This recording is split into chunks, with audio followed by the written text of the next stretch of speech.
There are 5 basic child-centered play therapy skills.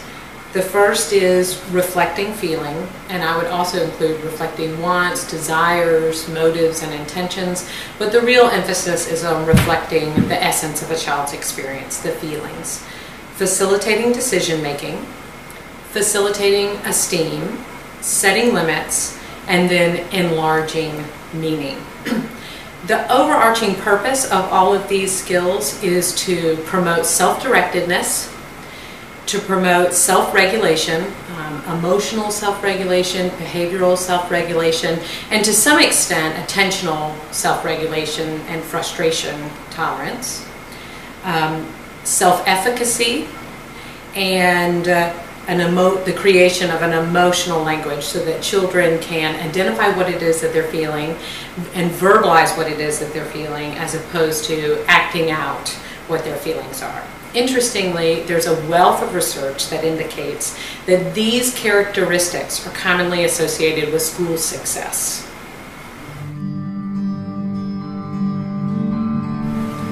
Here are some examples. I'll do one example for each skill and I'll explain the importance of the skill. A child squeals with delight and starts spinning in a circle, and the therapist reflects, "You're really enjoying yourself. Spinning is fun." This is a reflection of feeling.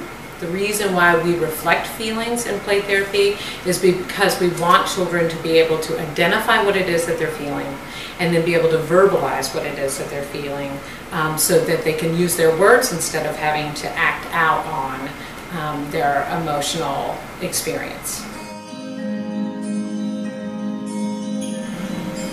Number 2, a child points to the pickup sticks and says, "What are you supposed to do with these?" And the therapist responds, "Well, in here you can decide." This is facilitating decision making. In play therapy, we believe that it's very important to create or to facilitate children's understanding that they have the capacity to make choices and decisions and to take responsibility for the choices that they make. Number 3, the child carefully stacks up the blocks, and when she's finished, she says, "Look at that!" And the therapist explains, "You're delighted! You got it just how you wanted." This is an example of facilitating esteem and encouragement. A big part of play therapy is to help build a sense of efficaciousness for young children, so they get the sense that they are capable of accomplishing things. And so we a lot of times acknowledge effort, but we don't praise product.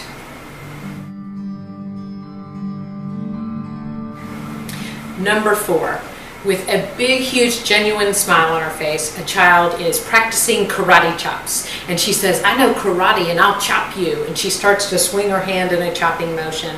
And the therapist says, "I can see that you're excited, but I'm not for chopping. You could choose to chop this pillow or you could choose to chop in the air." This is an example of limit setting.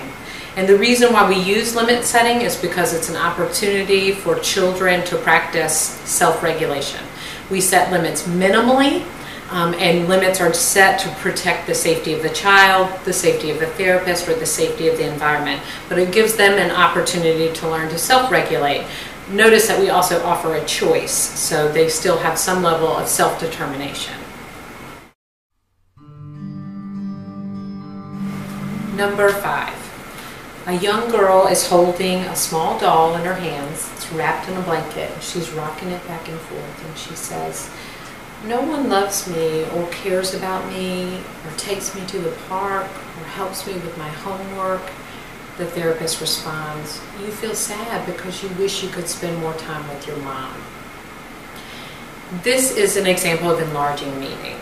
It's enlarging meaning because it's a reflection of her emotive state and her needs and wants that were not directly expressed by her. And it's based on a contextual understanding that she lives at home with her mom, who works 2 jobs, who reports feeling exhausted and having a limited amount of time to spend with her young daughter.